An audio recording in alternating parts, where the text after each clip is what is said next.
BRS party మళ్లీ అధికారంలోకి వచ్చే అవకాశాలు ఉన్నాయా, లేక కేసీఆర్ కొత్త రాజకీయ వ్యూహంతో రావాల్సిన అవసరం ఉందా? నమస్కారం అండి. ఆ రెండోదే ముఖ్యం. కొత్త రాజకీయ అవగాహనతో కొత్తగా వస్తే తప్ప, మరి ప్రస్తుతం ఫామ్ హౌస్కే ఆయన పరిమితం అయిపోయాడు, ప్రజల్లో లేడు.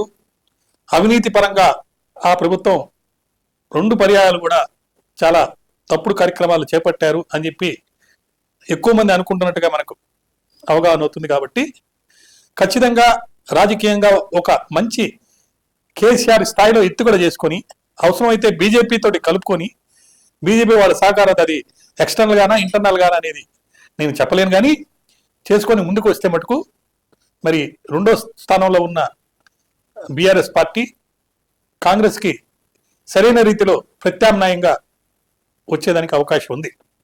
ఆ రాజకీయ ఎత్తుగడలో భాగంగా ప్రస్తుతం కాంగ్రెస్ పార్టీలో ఉన్న కొన్ని లుకలుకలు లేదా ప్రజా సంక్షేమ పథకాల్లో ముఖ్యంగా రైతులకి సరైన రీతిలో వాళ్ళకి చేసిన ప్రామిసెస్ ప్రకారం మరి ఎటువంటి కమిట్మెంట్స్ ఏదైతే ఇచ్చారో అది జరగడం లేదని చెప్పే విషయాలపైన కానీ, ఆర్థికంగా మరి ప్రజలకి చాలా ఇబ్బందులు ఉండటంలో కానీ, రియల్ ఎస్టేట్ రంగంలో మరి ముఖ్యంగా అభివృద్ధే లేదు, రియల్ ఎస్టేట్ రంగంలో కొనేవాళ్లే లేరు, రేట్లు అయితే తగ్గడం లేదు, వ్యాపారం జరగడం లేదు అని చెప్పే ఈ పరిస్థితిని ఒక ప్రత్యామ్నాయాన్ని నేను ఏర్పాటు చేయగలని చెప్పే అవకాశం ఉంది. కాబట్టి రాజకీయ ఎత్తుగడలతోటి సమూలమైన మార్పులు, ముఖ్యంగా గత ప్రభుత్వంలో ఇంట్లో ప్రతి వాళ్ళకి పదవులు ఇచ్చారని ఒక క్రిటిసిజం ఉంది. వాళ్ళ అమ్మాయి కవితకు కానీ, వాళ్ళ అబ్బాయికి కానీ, వాళ్ళ మేనల్లుడికి కానీ, మరి సంతోష్కి కానీ, ఆ విధంగా చాలా మందికి ఇచ్చారు పదవులు. అదేవిధంగా మినిస్టర్లు కానీ, ఎమ్మెల్యేలు కానీ డమ్మీల్లా కానీ ఉండేరు. మూడోది హైయెస్ట్ కరప్షన్ జరిగిందని, పర్టికులర్గా రియల్ ఎస్టేట్లో అన్లిమిటెడ్ ఫ్లోర్ స్పేస్ ఇచ్చినందువల్ల అక్కడ ఎంతో ఇబ్బందికరమైన పరిస్థితి అభివృద్ధిలో కనబడుతుంది.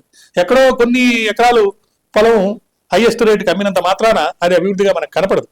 కాబట్టి రాజకీయ ప్రత్యామ్నాయంగా అనేక దిద్దుబాట్లతోటి బీఆర్ఎస్ కనుక ముందుకు వస్తే కేసీఆర్ నాయకత్వంలో మరి పోటాపోటీగా రాబోయే ఎలక్షన్ ఉండేదానికి అవకాశం ఉంది నేను మనవి చేస్తాను.